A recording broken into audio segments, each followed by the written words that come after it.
Olá, a Lei Estadual 14.937, que institui o Dia Estadual do Macrobiótico, completou 11 anos. E esse é o tema de hoje do Alesp em Pauta. Para falar sobre esse assunto, eu recebo aqui nos nossos estúdios o Dr. André Weinert, que é nutrólogo. Seja bem-vindo. Olá, obrigado pelo convite. É sempre um prazer, a gente poder falar um pouco de de saúde, de qualidade de vida. Eu acho que é um tema que não vai sair da moda, e nem deveria sair da moda nunca. Então, é com grande prazer que a gente vai discutir, falar bastante hoje sobre a macrobiótica e vamos discutir diversos aspectos relacionados a ela. Ótimo, muito obrigado por ter aceito o convite. E no nosso ambiente virtual eu recebo a doutora Genevieve Cruviel, que é nutricionista clínica e mentora de vida saudável. Seja bem-vinda. É um prazer estar aqui com vocês, com um colega. Vamos falar de um assunto tão importante e quebrar paradigmas, né? Há muito preconceito, há muitas crenças envolvidas nesse tema e hoje a gente vai poder abordar um pouquinho mais, abranger aí alguns aspectos que são bem interessantes. Obrigada. Bom, para começar, doutora, explica um pouco para a gente o que é esse tipo de alimentação, quais produtos são esses? Bom, na verdade, a macrobiótica, na verdade, não é só uma alimentação, Eu costumo falar que a gente acaba separando só a alimentação com o estilo de vida, na verdade é um grande estilo de vida, são mudanças que a gente, que a pessoa se propõe a fazer para ter uma melhora. E a alimentação ela faz parte desse grande processo, Então eu não classifico a macrobiótica somente como um tipo de alimentação, mas sim como um estilo de vida, que ela remete já aos tempos de uma medicina oriental, que ela preconiza desde aquelas épocas antigas um equilíbrio, O equilíbrio da mente, o equilíbrio do corpo e alma ter esse equilíbrio, ter o positivo, ter o negativo, sempre equilíbrio. Tudo que é demais faz mal para o nosso organismo. Então ela se baseia nesse ponto de equilíbrio, A gente ouviu falar muito daquele yin e yang, Que é o negativo e o positivo. Então a gente nós nos basearmos em equilíbrio do positivo com o negativo. E aí a macrobiótica, a alimentação macrobiótica, através dessa alimentação, equilibrando os alimentos, entre aspas, com energias positivas, energias negativas, é o que vai trazer. Se a gente trouxer isso para os dias de hoje, é o que a gente preconiza, Um equilíbrio, entre a qualidade do sono, entre os exercícios. Quando a gente fala até de exercício, treinar pouco faz mal, treinar demais faz mal, beber pouca água faz mal, beber muita água faz mal. Então, é a preconização de um ponto de equilíbrio. Então, mais do que só uma alimentação, é uma estruturação de uma qualidade de vida, onde esse equilíbrio do positivo com negativo, de energias boas com energias não tão boas, vamos dizer que eu não gosto da palavra ruim, uma palavra muito pesada, que vai fazer parte desse grande processo de melhorar a qualidade de vida da pessoa que se propõe a seguir essa alimentação, esse estilo de vida macrobiótica. Uhum.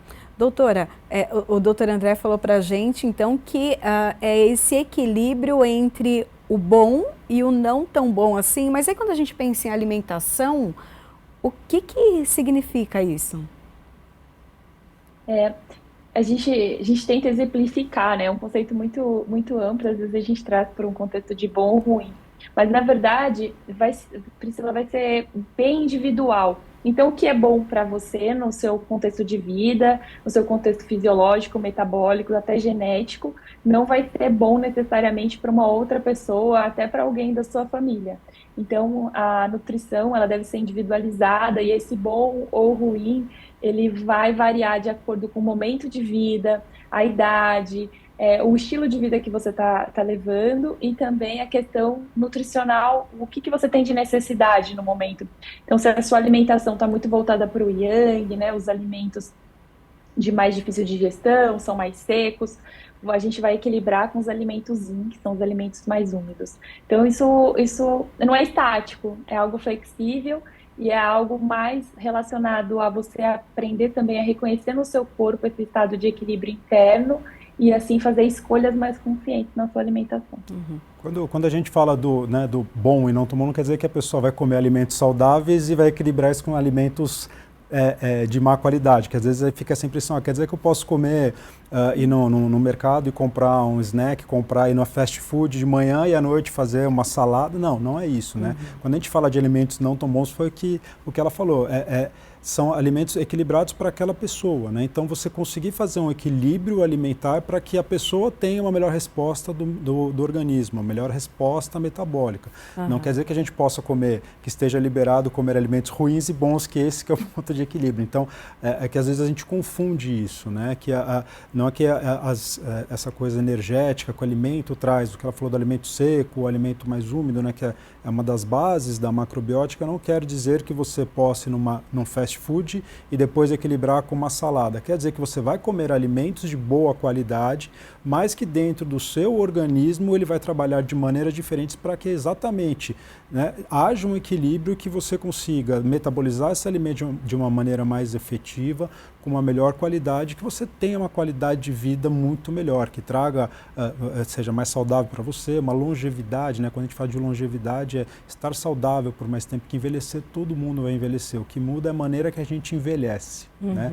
A gente não tem como fugir do tempo, né? A gente não tem como parar no tempo. Então, mas a maneira que você se alimenta, a macrobiótica traz isso, alimentos de boa qualidade, alimentos equilibrados dentro desse mundo da macrobiótica, que vai fazer a diferença. Agora não quer dizer, né, que a gente deixou, que às vezes fica meio explícito que o alimento ruim pode comer também. Não é isso, né?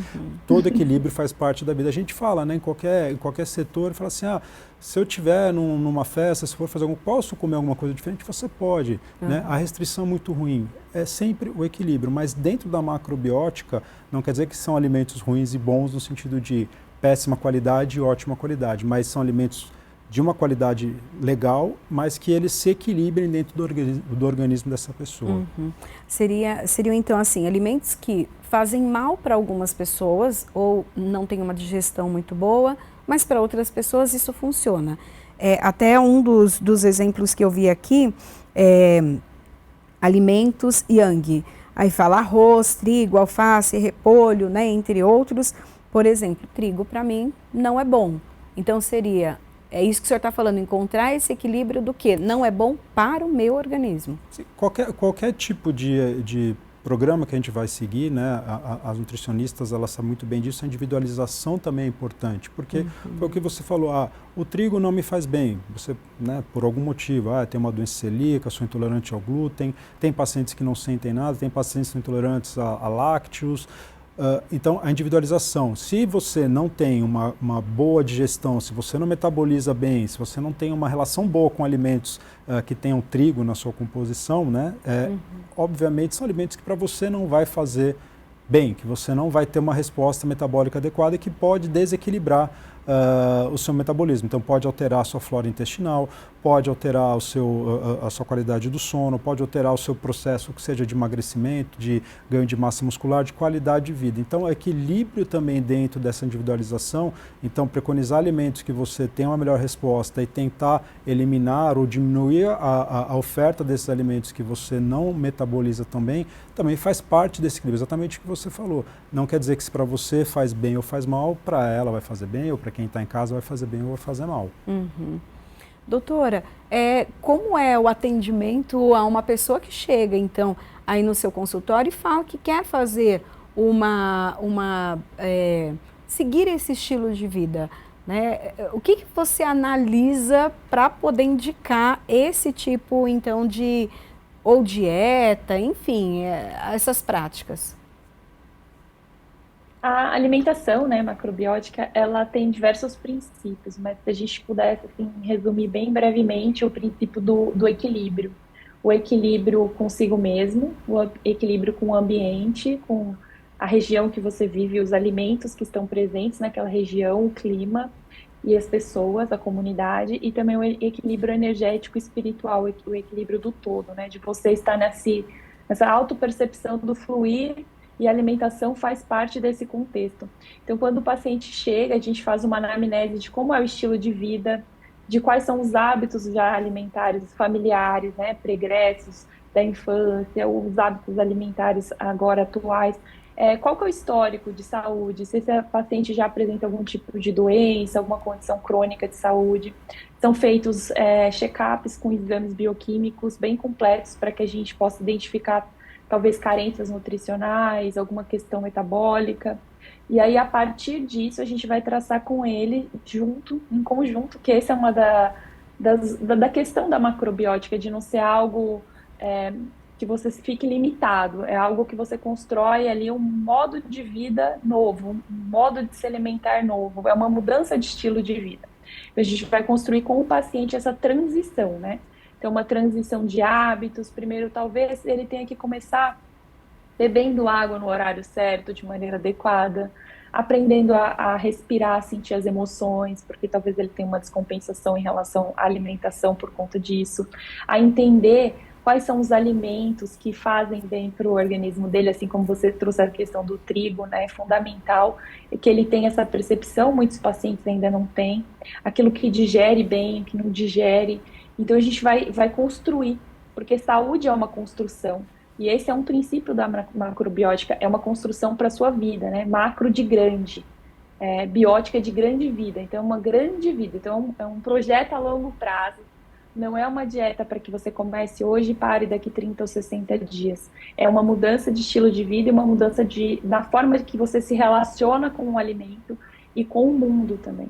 Então, ele preconiza o consumo de alimentos, por exemplo, naturais, né? Os alimentos orgânicos. Então, a busca por feiras, a busca por produtores, ele preconiza que você diminua ou mesmo não consuma alimentos de origem animal ou ultraprocessados. Então, tudo isso requer um movimento, uma conscientização e um processo para que essa mudança ela seja sustentável. Não seja algo que ele comece e fique frustrado por não conseguir esse 100% de adesão e já logo desista. Então, muitas vezes, esse planejamento, exames e acompanhamento, ele vai durar ali uns 3 meses para que realmente, efetivamente, essa pessoa esteja dentro desse estilo de vida. Porque é preciso que seja feita uma construção e uma reforma nas construções que essa pessoa já tem a respeito de crenças alimentares e hábitos. Uhum. Doutor, e tem, só complementar, claro. né, perdão, e tem uma coisa que eu vejo, né, e acho que as nutris são as que mais sofrem, coitadas. Porque quando a gente fala de alimentação, não é só o que comer, né? É como comer, é o horário que você vai comer, é o ambiente que você está, a hora que você vai comer.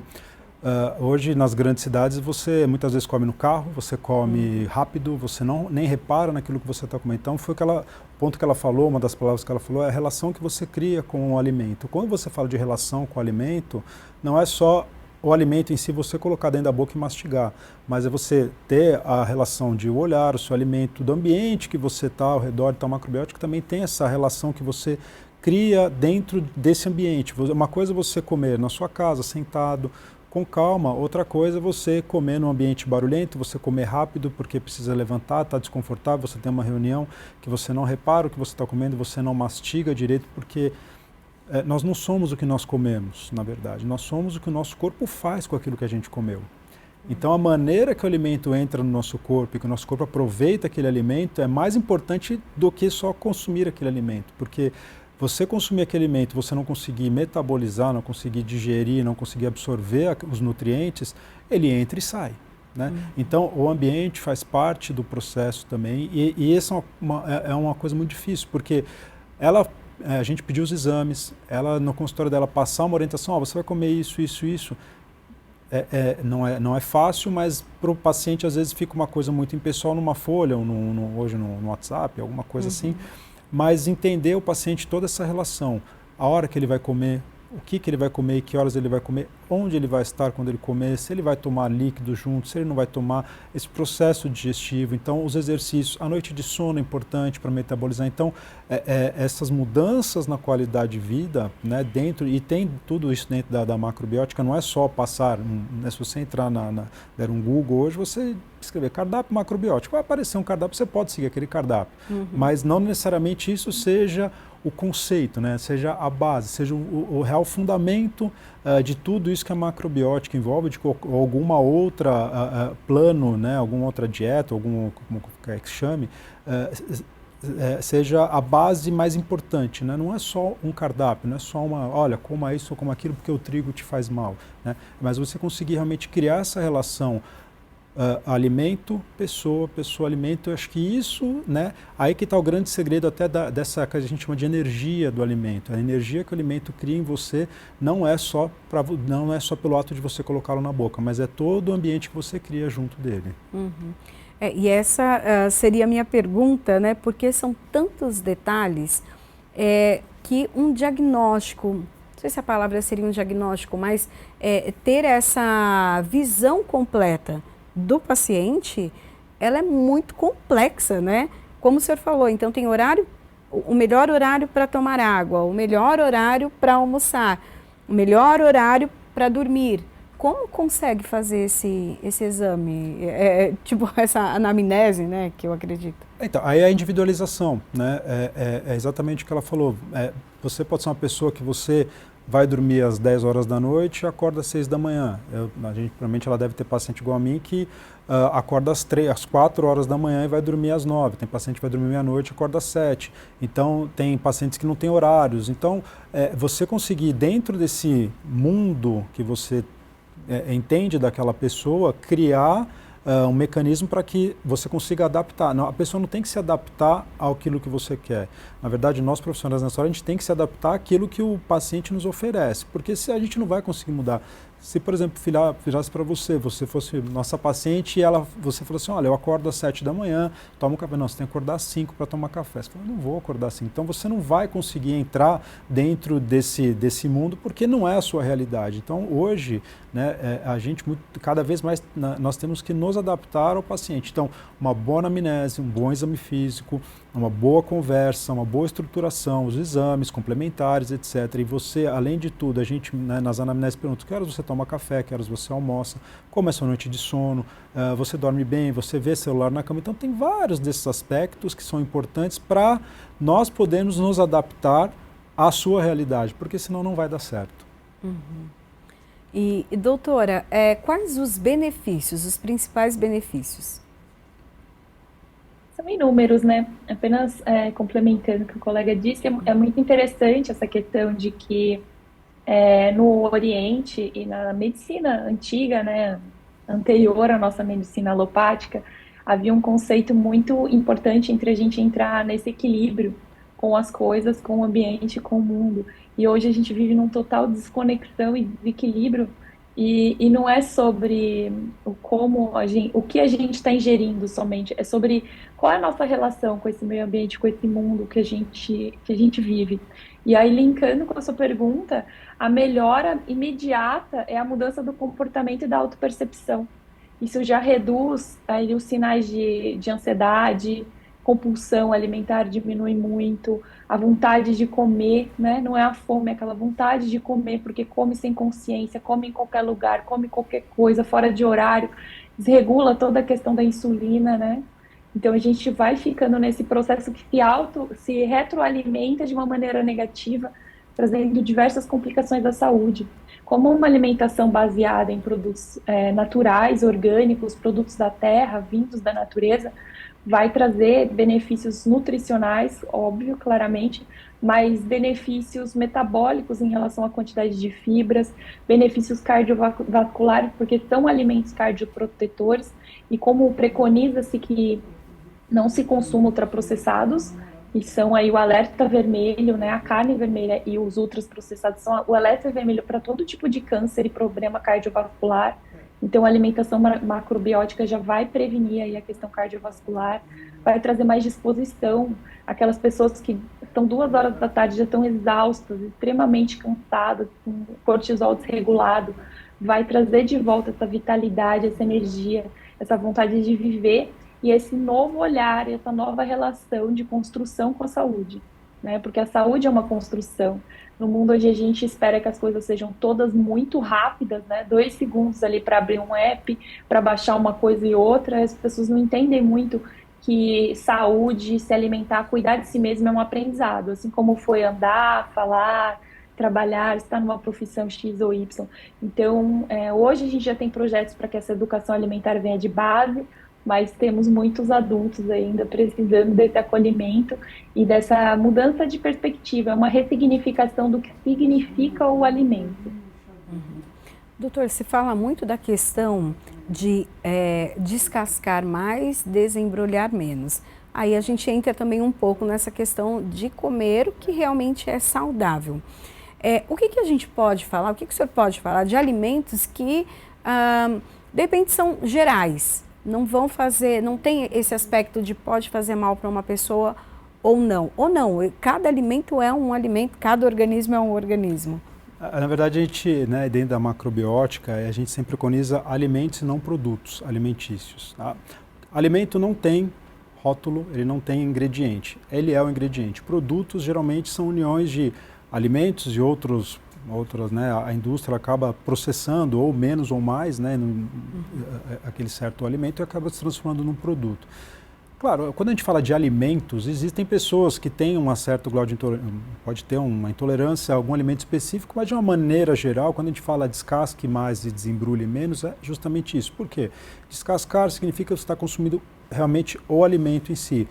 Volto a falar, tem pessoas que podem ter um certo grau de intolerância a uma fruta, a alguma proteína, né, principalmente uma alergia a alguma proteína, né, ao amendoim. Então, assim, existem casos específicos, né, aí nós vamos sair um pouco desse cerne, mas a ideia de descascar mais e desembrulhar menos é exatamente essa. Porque quando você consome alimentos, né, que vêm da terra mesmo, que são alimentos, não produtos, você tem uma quantidade de benefícios muito maiores. Você tem as vitaminas, você tem os aminoácidos, tem as gorduras presentes nesses alimentos, você tem uma quantidade de fibra muitas vezes maior, né, dentro desses alimentos. Quando você desembrulha, quando você abre um pacote, você já tem, por menor que seja, algum grau de processamento da indústria, ou para limpar, ou para manter esse alimento por um tempo maior dentro de um pacote, você consiga manter. Hoje você consegue manter um leite quanto tempo hoje dentro da caixinha, né?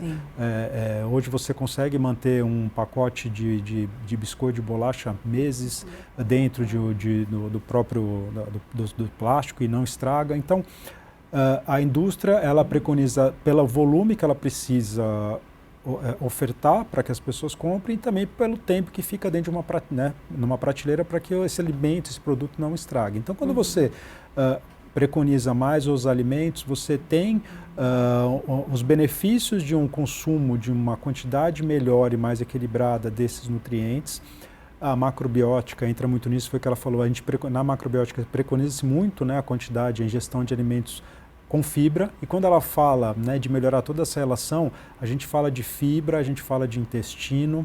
O intestino é um grande centro, né, de produção de hormônios, um grande centro de produção de metabolização de aminoácidos, de proteínas, de gordura, de carboidrato, absorção de vitaminas. Então, quando você fornece um alimento que você mais descasca e desembrulha menos, você promove um menor grau de inflamação, um poder maior de antioxidação, de equilíbrio melhor. Então você consegue equilibrar a cepa, você consegue equilibrar a microbiota intestinal, a flora intestinal fica mais equilibrada, e aí você consegue melhorar até o comportamento dessas pessoas. Você consegue melhorar o sono, você consegue melhorar a fadiga, você consegue equilibrar melhor até um risco de diabetes, que na falou regular, melhora a insulina, até essa parte de o comer impulsivo, o comer por emoção, né? Porque a gente relaciona muito o intestino ao cérebro, mas para você ter uma ideia, no nosso cérebro existem aqueles neurotransmissores, né? A serotonina, a dopamina, que são responsáveis pelo equilíbrio do nosso humor, das nossas vontades. 90% da serotonina que está no nosso cérebro, que equilibra o nosso humor, ela é produzida no nosso intestino. Então a gente precisa ter um intestino funcionante para que toda essa produção de serotonina, de dopamina vá para o nosso cérebro para que se equilibre. Muito do comer emocional das pessoas que têm compulsão, que até as medicações que a gente usa para tratar a compulsão é justamente para equilibrar dopamina, para equilibrar serotonina, que está desequilibrado muitas vezes até por um grau de inflamação muito grande. A qualidade do nosso sono está muito ligada. Já ouviu falar de melatonina? A melatonina, que é aquele hormôniozinho que ajuda, uma das funções dele é melhorar a qualidade do sono, ele vem da serotonina, que vem do nosso intestino, que depende da fibra, que depende daquilo que você descasca e não desembrulha. Então, se a gente fizer o caminho inverso da sua pergunta, acho que, né, dá para a gente começar a entender como uma mudança tão simples pode fazer uma diferença grande na nossa vida. uma macro diferença, né? Que aí acho que é o grande princípio também dessa macrobiótica. Uhum. E se fala muito que o intestino também é como se fosse o segundo cérebro, né? Então aquela questão, por exemplo, pessoas que têm um problema até com a memória ou com o ânimo, né, de estar ou ansiosa, ou triste, deprimida, e às vezes nem é uma depressão em si, às vezes é uma questão do intestino. É uma carência. Sempre que a gente fala de carências nutricionais, deficiências nutricionais, a gente tem que pensar alguns aspectos. Ou a pessoa come menos do que deveria daquele nutriente necessário para repor aquilo, ou ela come e não consegue absorver, ou ela come, absorve e ela gasta em alguma outra coisa, ela come, absorve e perde por algum motivo, né? Então a gente tem que entender dentro desse caminho. E onde nós absorvemos da boca até o ânus é uma entrada e uma saída, é um buraco só, né? Então aquilo que entra pela nossa boca, a gente precisa aproveitar dentro do nosso, seja na nossa boca, nosso esôfago, estômago, intestino, aquilo precisa ser aproveitado. Então o intestino é aquele grande laboratório onde a gente vai metabolizar, digerir, metabolizar e absorver os nutrientes. Se você não consegue absorver nutriente, quaisquer outros, parte hormonal, até essa parte que a gente está falando de neurotransmissores, eles dependem de aminoácidos, eles dependem de vitaminas para serem formados. Se você não consegue absorver e jogar lá para cima, você vai entrar numa depressão, você vai ficar mais ansioso, você vai ter uma noite de sono ruim, que ela falou, vai chegar 2 horas da tarde, você vai querer estar jogado numa cama, e aí o que acontece? A hora que você chega em casa às 9 da noite, parece que liga uma tomada e você não consegue depois deitar e dormir, você desregula todo o seu relógio metabólico por conta de alterações, e muitas dessas alterações por uma carência nutricional, porque você ou come errado, ou come mal, né, no sentido de pouco alimento, ou você come alimento de má qualidade, que gera todo esse desequilíbrio, que é a hora que a gente tenta reequilibrar, fazer com que a gente consuma esse alimento e absorva ele de uma maneira muito mais efetiva. Bom, se você em casa se identificou, fica por aí, a gente vai fazer um rápido intervalo, tem mais perguntas aqui para os doutores, para tirar todas as nossas dúvidas. Fica com a gente. No Alesp em Pauta de hoje, nós estamos falando de uma lei que já completou 11 anos, instituiu o Dia Estadual do Macrobiótico. Para essa conversa, eu recebo aqui nos nossos estúdios o Dr. André Weinert, que é nutrólogo, e também a doutora Genevieve Cruvinel, que é nutricionista clínica e mentora de vida saudável. Doutora, a minha pergunta agora é para você em relação àqueles alimentos que às vezes a gente consome e fala, não me caíam muito bem. Então, sei lá, de repente, uma carne vermelha, eu tenho uma dificuldade, parece que eu estou conversando com ela por muito tempo. Isso é um sinal que esse alimento não faz bem para você? São conjuntos de sinais, né? Um conjunto de sinaléticas que a gente deve observar. Então, ali quando a gente chega aos 30 anos em diante, a gente já vai perdendo a produção de algumas enzimas digestivas, né? Então, é interessante que a gente vá buscando aí uma alimentação mais leve, mais saudável, mais equilibrada, voltada aos alimentos mais naturais.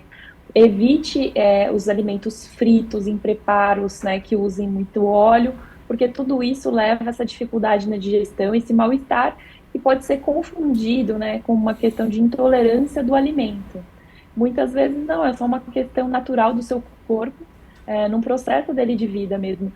Quando você é criança, você tem uma necessidade nutricional, energética e um metabolismo mais acelerado, uma produção enzimática mais ativa, e a partir do momento que se dá ali o crescimento e o envelhecimento, a gente vai naturalmente perdendo essas funções como uma questão orgânica, de que não é mais necessário tanta comida, você já cresceu, né?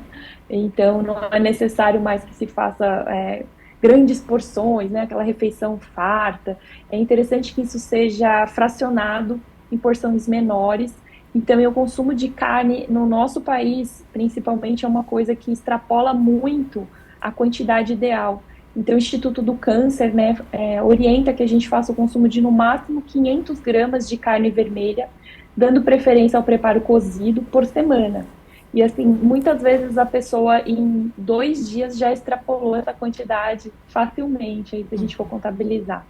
Então é interessante entender o porquê desse descontrole alimentar, desse excesso, e voltar de novo para a questão da autoconsciência, porque senão a gente começa a fazer exclusões alimentares baseadas nessa sensação de mal-estar, empachamento, de cansaço, e pode ser que aquele alimento em si não seja o seu problema, é um conjunto de questões, né?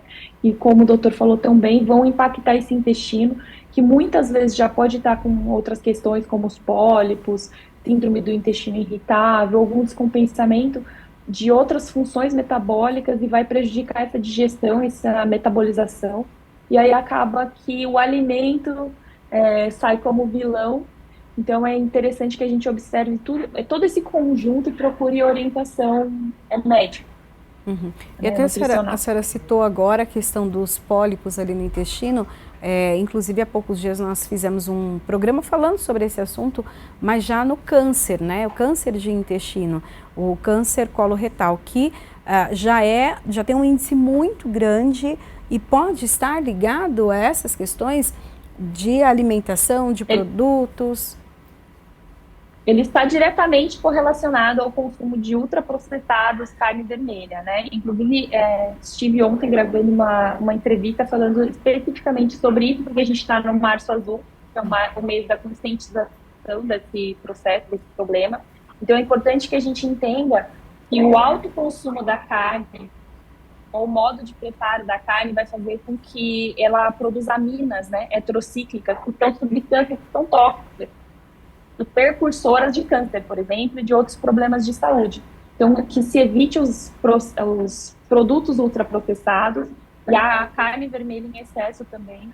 E o nosso Guia Alimentar para a população brasileira é formidável nisso, ele traz ali diversas opções e orientações e fala sobre o porcionamento, fala sobre o descascar mais e o desembalar menos. Ele traz todas essas orientações que tem muita fluência com o que a gente está conversando a respeito da alimentação macrobiótica. Uhum. E é interessantíssimo que você possa baixar ele, por exemplo.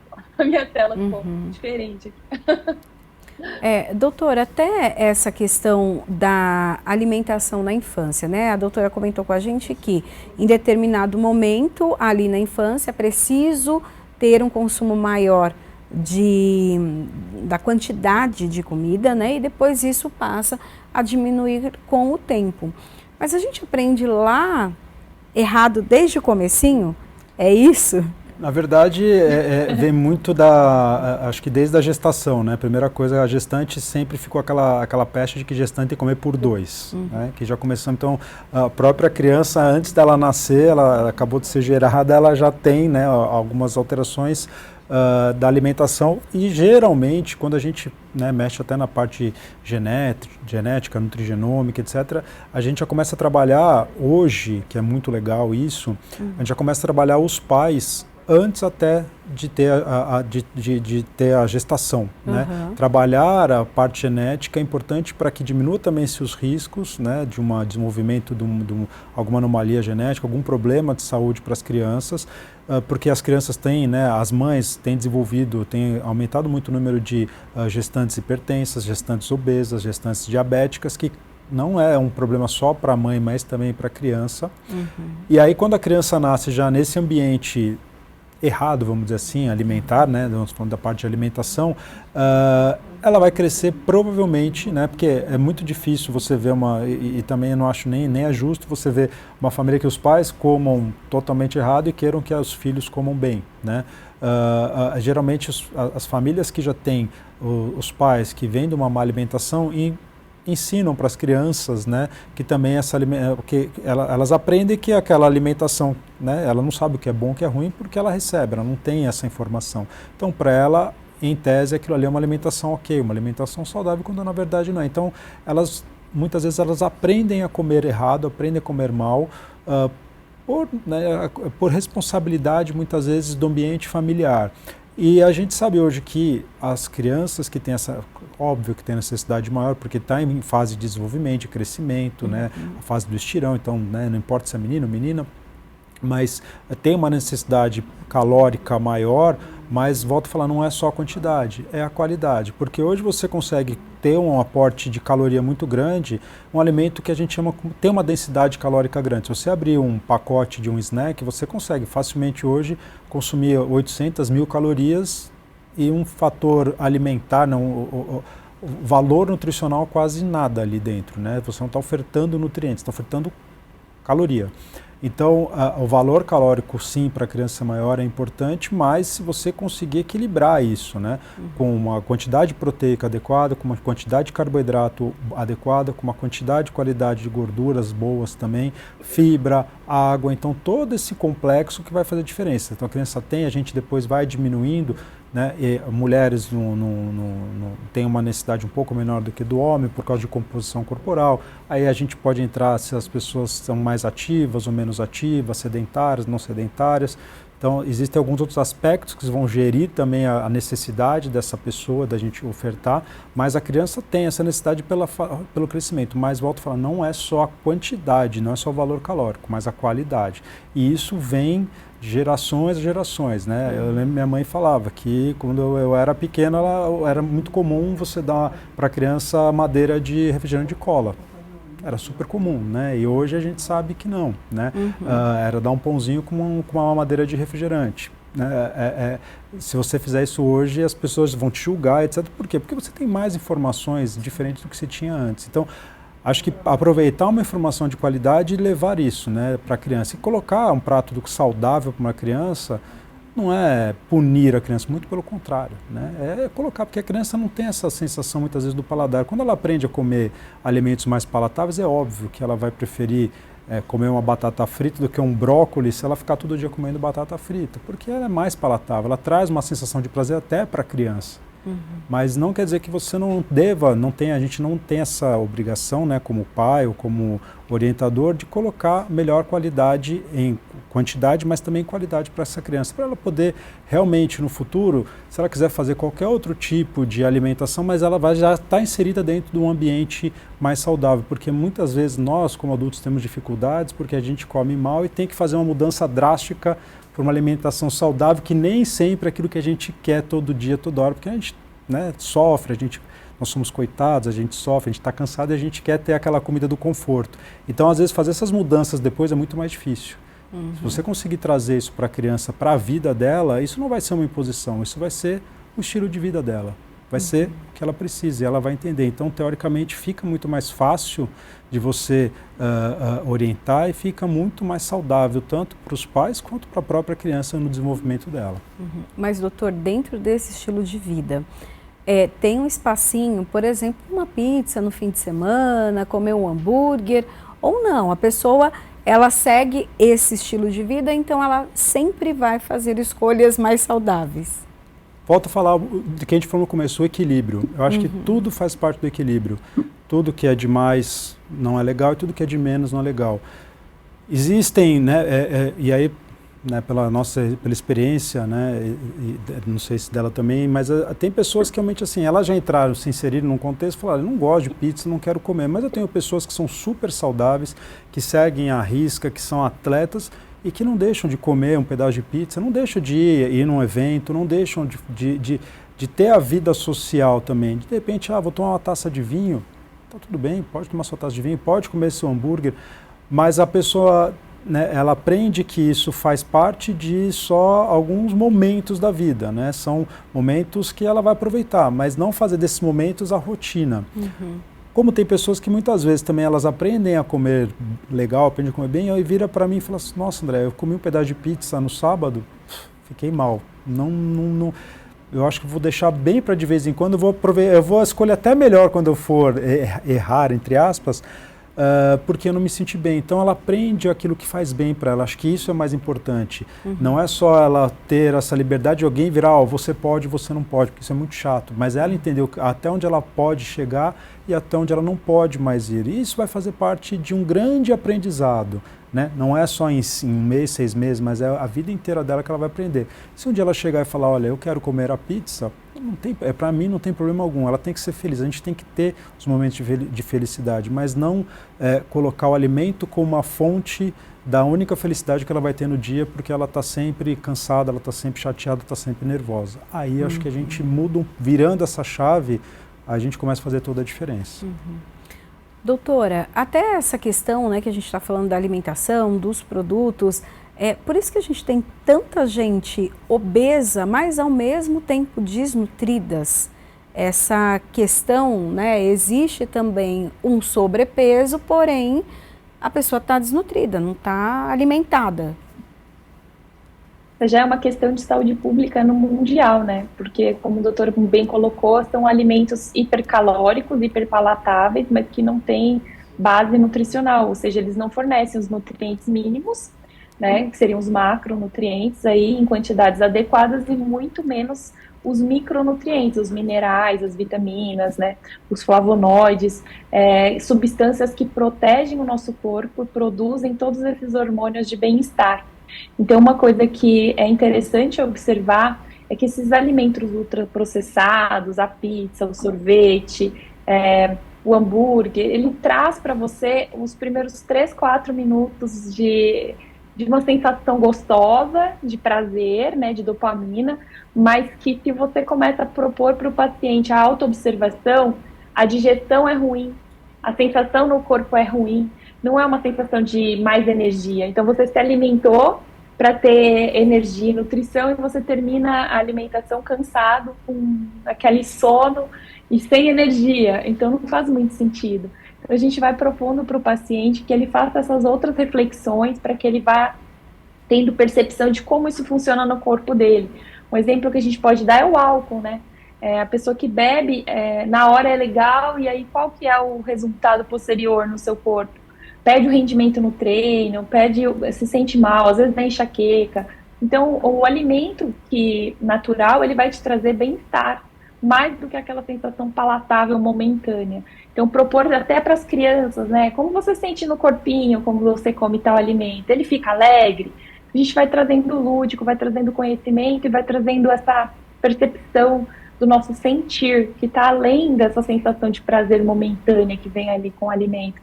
E até propor para que as pessoas façam receitas novas, testem outros sabores, outros alimentos, façam isso em grupo e na família.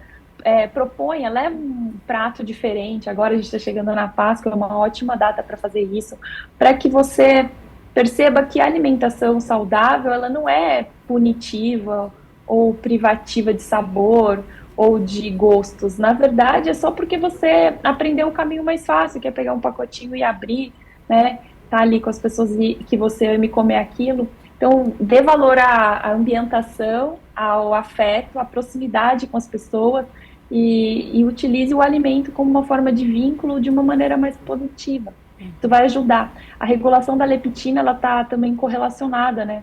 A saúde dos nossos hormônios e dos nossos receptores. Então, o ganho de gordura faz com que a gente produza na região ali do abdômen adipocinas inflamatórias. Isso vai desregular o balanço da leptina e a regulação dela no nosso organismo e cérebro, fazendo com que a pessoa tenha mais fome, né? Ela sente fome o tempo inteiro, ela não tem mais aquela sensação de saciedade. Então, uma coisa está correlacionada à outra.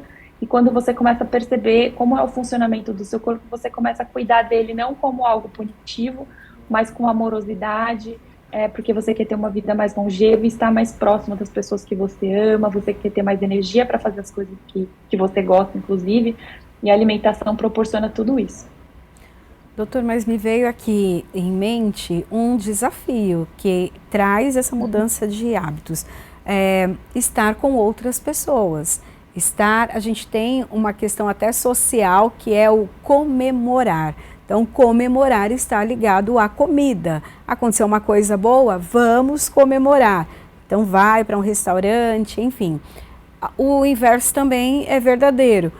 Trabalhei demais, estou cansada, eu mereço me dar uma comida diferente. Ou eu não estou legal, então eu vou comer agora alguma coisa para ficar bem. Essa relação, essa mudança, tanto da comida com você, mas também a comida que faz com que você esteja com outras pessoas.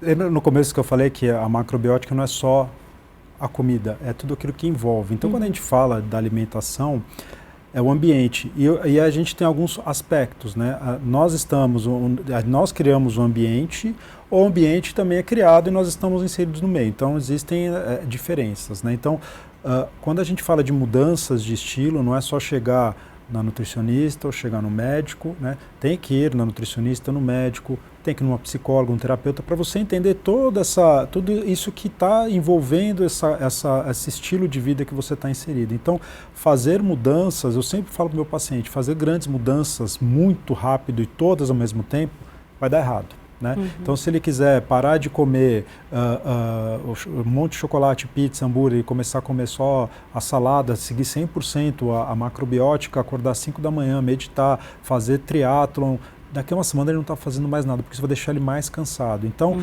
a gente tem sempre que propor isso dentro, e entender, né, que nem ela falou no começo, entender o ambiente familiar também desse paciente, entender os horários, entender como que é a rotina. Eu sempre falo para o paciente, tenta se propor aquilo que mais te incomoda numa mudança. O que você hoje, né, que você acha que tem que mudar, o que mais te incomoda? Porque não é fácil começar a mudar. Ou aquilo que te incomoda mais ou aquilo que é mais fácil de fazer. E vai fazendo aos poucos. Eu falo, vamos propor 1, 2 mudanças a cada 10, 15 dias. Conseguiu mudar, a gente insere mais 2, a gente insere mais 1 ou 2. Porque você começa a fazer pequenas mudanças que viram macro. Vários micros acabam virando um macro.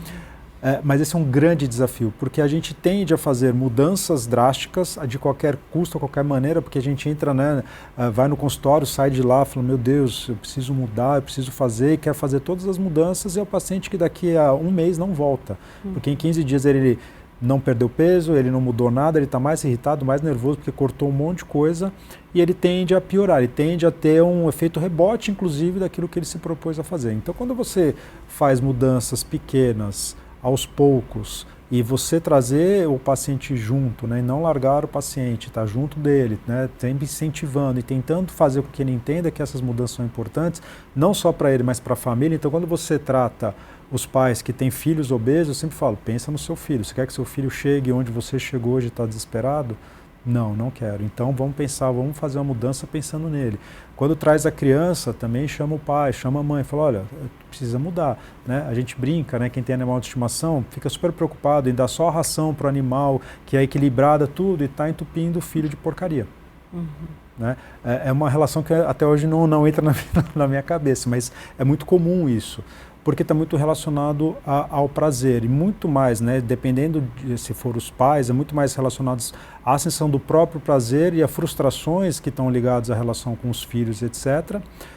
E começar a mudar tanto na parte mental, para que essa parte mental seja alterada, para que haja uma alteração no ambiente inteiro, porque senão fica muito chato. Se você na sua casa resolver fazer uma dieta restrita e todo dia alguém pedir de um aplicativo aquele alimento palatável, vai chegar uma hora que você vai sucumbir. E a hora que você sucumbir àquele alimento, a chance de você ter feito rebote e ganhar muito mais do que você perdeu, ela é grande. Então a mudança não tem que ser só de você, a mudança de dentro para fora, mas tem que mudar o ambiente. Aí está o grande desafio. Essa mudança de ambiente é mais difícil. Se fosse fácil, a gente não teria hoje mais de 50% da população brasileira e mundial acima do peso, né, no sobrepeso. Então, se você vê a quantidade de pacientes hoje que estão acima do peso, é gigantesca. E não é só pelo fator, para de comer, porque é isso, aquilo. São ambientes. O aumento da ansiedade, o aumento do estresse, a dificuldade de relação pessoa a pessoa. Então, tudo isso está ligado ao momento do comer. Essa pergunta que você fez, se eu soubesse te responder, eu estaria milionário hoje. Poxa, então vai ficar para o próximo capítulo, né, doutor? E, doutora, quando as pessoas chegam, então, ao seu consultório, e elas chegam, eu acredito que a primeira demanda ali seria a questão do peso, né, e depois pensa-se até numa alimentação saudável. Acho que o primeiro alerta é quando está ou com excesso de peso ou com alguma doença já instalada. Então, a diabetes, a pressão alta, qual que é a primeira orientação? Até para que tenha esse tempo de fazer a pesquisa, os exames, pensar ali de um plano de ação. Mas o que a pessoa pode fazer já para começar essa mudança de mentalidade, a inserção ali de uma atividade física, se ela não gosta? Essa é quem nasceu primeiro, né? O ovo ou a galinha. Eu acho que eu estou fazendo umas Brevemente. perguntas complexas aqui, que se vocês responderem 1 milhão. Mas é excelente esse questionamento. Quando eu me formei ali há muitos anos atrás, né, eu percebi que só a questão da prescrição alimentar não funcionava por conta da questão da adesão relacionada ao comportamento, que foi o que o doutor propôs aí de. É extraordinário a gente observar como a mente tem, e as crenças e o modo de viver tem mais impacto nas nossas escolhas até do que a nossa escolha consciente. Então, muitas vezes a pessoa quer fazer o planejamento alimentar, quer seguir a dieta e não consegue por conta dessas questões emocionais. Então, no meu caso, na minha prática clínica, eu introduzi as terapias integrativas, trabalho com PNL e também reprogramação neurolinguística, onde a gente vai fazer ali umas mudanças de assentamento nessas bases de crenças e de comportamentos e reprogramar esse comportamento. Então, a gente propõe algumas reflexões iniciais que todo mundo aí de casa pode fazer, como, né? Como eu cheguei até aqui, né? Onde que eu estou, onde que eu estou e como eu cheguei até aqui. Então, isso já traz não uma busca interna por outra solução milagrosa, mas uma consciência de quais foram as causas e consequências que me trouxeram até o momento atual. E aí a gente vai fazer a pergunta que eu acho que é chave, é o porquê que você quer essa mudança. Né? Porque muitas vezes as doenças crônicas que essas pessoas apresentam, elas poderiam ter sido prevenidas com um estilo de vida saudável, por exemplo, e isso não foi feito. Então, por que você quer hoje mudar? Qual que é a sua motivação? Qual é o seu porquê? Porque se a gente não tem realmente uma intenção baseada em algo que seja relacionado ao nosso valor de vida, ao nosso valor pessoal, isso não se sustenta. E aí, a partir daí, a gente traça, assim, onde que você quer chegar. E é nesse processo que a gente segue. Eu sempre proponho uma dieta de 21 dias muito limpa, muito com alimentos naturais, com alimentos da região, da época, para que a pessoa deixe esse organismo descansar de todo esse tempo de abuso. E aí é estruturado com ela essa conversa, essa proposta. A maior parte adere a esse processo de passar esses 21 dias se alimentando de maneira mais leve, mais saudável, e percebe a melhora na saúde, na disposição, e percebe também algo muito interessante que o doutor citou, que é quando volta a comer algum alimento ultraprocessado, o corpo reage com um mal-estar muito exacerbado, porque ele está limpo, ele tá longe dessas toxinas já há muito tempo. Então você começa a ter essa autopercepção novamente da fome, a fome diminui absurdamente, você começa a ter melhora no sono, melhora na energia, e começa a ter aí uma questão de perceber que aquela comida que você comia por ansiedade ou por merecimento, na verdade ela estava te intoxicando e te fazendo sentir pior a cada vez, né? Porque o organismo inflamado piora todas essas regulações neurais e os hormônios. Então eu proponho esses 21 dias que a gente chama de limpeza, para que a pessoa possa retomar essa autopercepção e restabelecer um novo ritmo. E aí, a partir disso, a gente estabelece, como o doutor falou, os horários da pessoa, o ambiente, e propor para a família também, não isso como algo que seja um castigo, a partir de agora nós não podemos comer mais nada. Uhum. A pessoa adora o nutrólogo, o nutricionista na família, né? A gente é muito bem recomendado. Ai, que bom. A gente propõe receitas, eu sempre compartilho receitas saudáveis e proponho assim, nossa, compartilhe com a sua família que você precisa cuidar de você, porque a sua saúde está num estado em que ela requer um olhar mais amoroso e cuidado, e que você quer compartilhar isso com eles e que você está fazendo isso por eles também.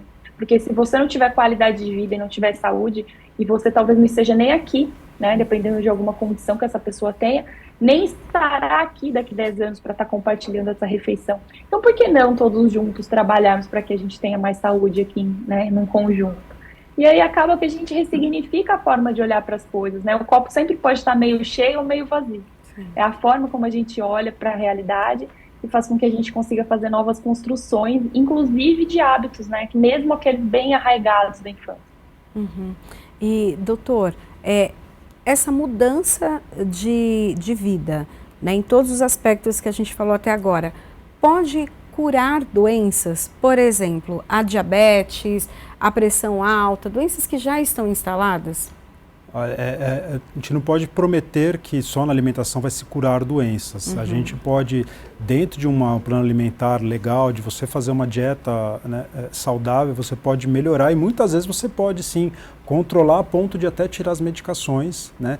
E se isso a gente considerar que curou a doença, ótimo. Muitas vezes tem pacientes obesos que estão diabéticos que com uma alimentação saudável, estilo de vida, emagrecem, realmente a diabetes some. Então você conseguiu curar a doença. Agora, é importante a gente, sempre que falar de doenças, a gente linkar também a alimentação como uma parte do tratamento, né? Que pode ter a sua importância grande dentro disso e pode sim, muitas vezes, redimir, melhorar e até curar, mas não é só com isso, né? Também é com uma qualidade de sono, com diminuição do nível de estresse, uma série de coisas. Agora, existem sim algumas patologias que a alimentação bem controlada pode fazer com que o paciente ele tenha esse equilíbrio, ele fique sem a medicação, né? A gente vai orientando e vai observando, mas que a gente consiga tirar esse tratamento medicamentoso do paciente só com alimentação, sim.